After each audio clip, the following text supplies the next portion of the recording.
The other thing I want to talk about regarding worming, so it's part 2 of my worm reels, is that sometimes the eggs that are laid by the adult worms in little girls actually get into the vagina. So the worming treatments don't actually work for eggs that are not in the intestines. So that means you need to go to your GP and get an systemic worming treatment. So that would be something like ivermectin, and that is only available on prescription in Australia. Now, I just want to have a conversation about natural worming as well, because a lot of parents, like the idea of naturally worming their children. Look, it's possible. We can definitely do it. We can use herbs, we can use garlic, we can use probiotics, we can improve the health of the gut.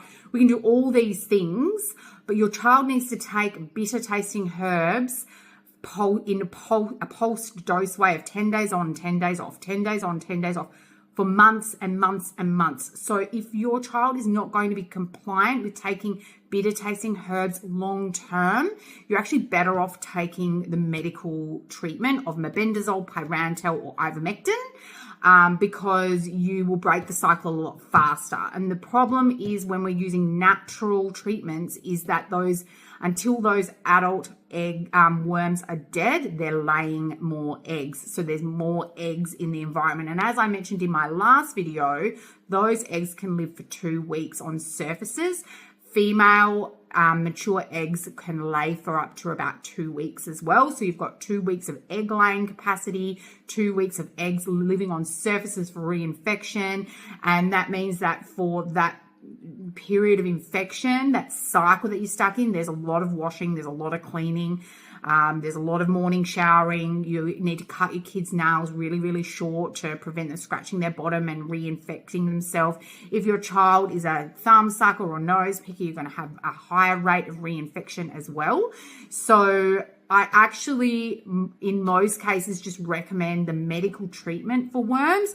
Otherwise, compliance becomes an issue. And if you can't be compliant, then the natural treatments aren't going to work. So it's better to just use something that works, break the cycle, and get out of that cycle as quickly as possible.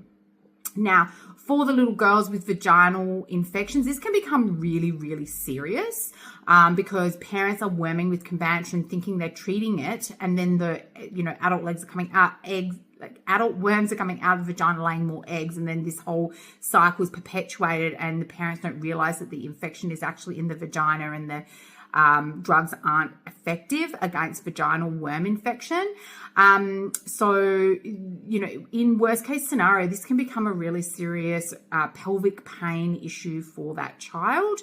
So it's really important to pursue appropriate treatment with a drug like ivermectin to kill those systemic worms. Okay, so that's part 2 of my 2-part series on intestinal worms. If you have any questions, just comment below.